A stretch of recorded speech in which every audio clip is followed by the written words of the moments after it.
Happy New Year's and welcome back to HistoryCrafts. Today we're in Aachen, one of the oldest cities of Germany. And we're going to look into Charlemagne the Great's life and all his historical achievements.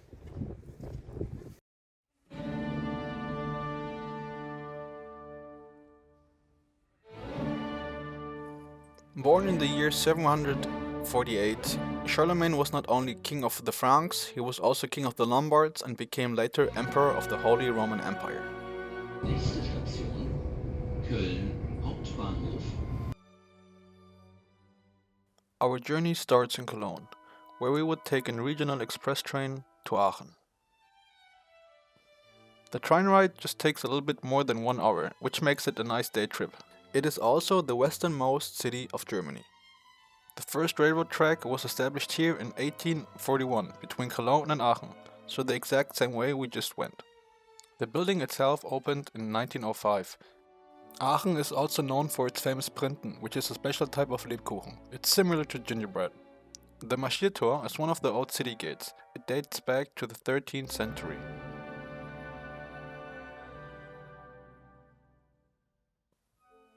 Aachen's cathedral is not just a masterpiece of medieval architecture, it is also an UNESCO World Heritage Site. It is said that it attracts around 1 million international guests every year. Its facade blends the Carolingian and Gothic styles in a very unique way.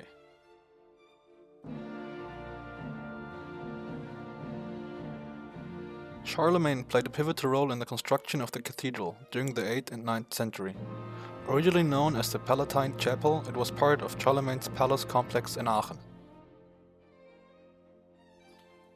The cathedral hosted coronations for 30 kings of the Romans between 936 and 1531. It is also said that Charlemagne was buried right here. Inside the cathedral you can see a lot of sculptures and statues depicting an eagle.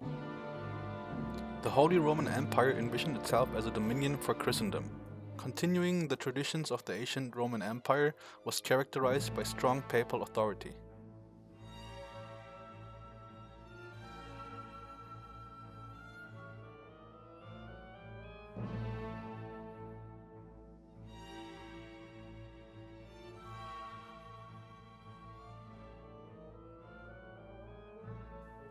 The Treasury Chamber of the cathedral was established over many centuries.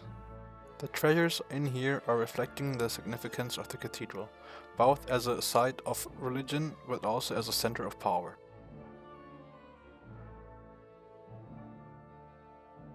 From holy water cups made of ivory to oath boards, it houses an exceptional collection of religious and extravagant art.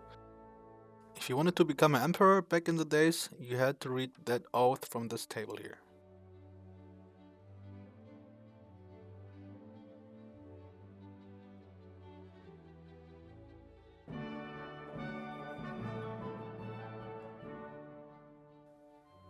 I wonder if you know what these two things are used for. If you have a guess, let me know in the comments.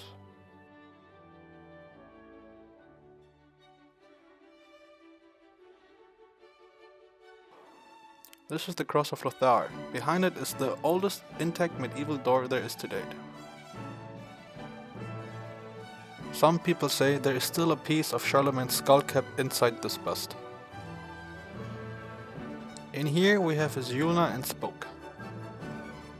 Charlemagne's hunting horn, as well as his hunting knife.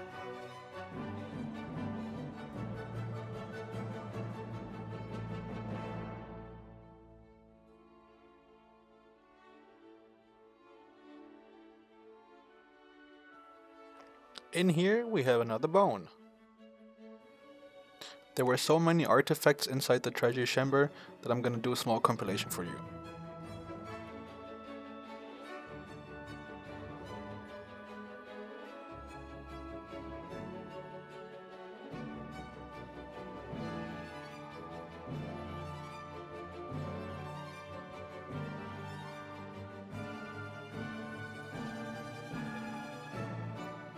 These are booklets and water bottles used during pilgrimage.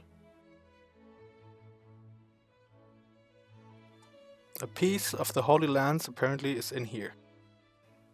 These small pieces of cloth are the diaper of Jesus as well as his loincloth. apparently. These logs are used to store the treasures for the Aachener shrine trip. It happens every 7 years. It started in 1349.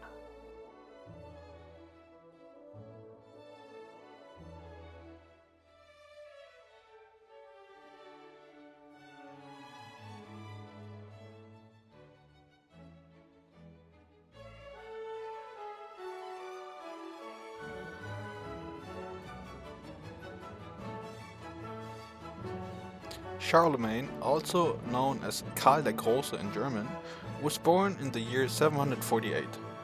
He became king of the Franks in 768 and king of the Lombards in 774. Charlemagne succeeded in uniting the majority of Western and Central Europe, and he was the first recognized emperor to rule Western Europe after the fall of the Western Roman Empire. He was the emperor of the Carolingian Empire, which is used to be said that it's the first phase of the Holy Roman Empire. His name, Charlemagne, is actually French and it means Charlemagne, which means Charles the Great. He was the first emperor in the West since Romulus Augustulus. His profound impact on the Middle Ages, as well as his influence on the vast territory he ruled, has led him to be called the Father of Europe. He spread Christianity to his new conquests, often by force, as seen at the massacre of Verdun against the Saxons. Charlemagne there ordered the death of over 4,500 Saxons. He died in the year 814, and he was laid to rest in the Aachen Cathedral.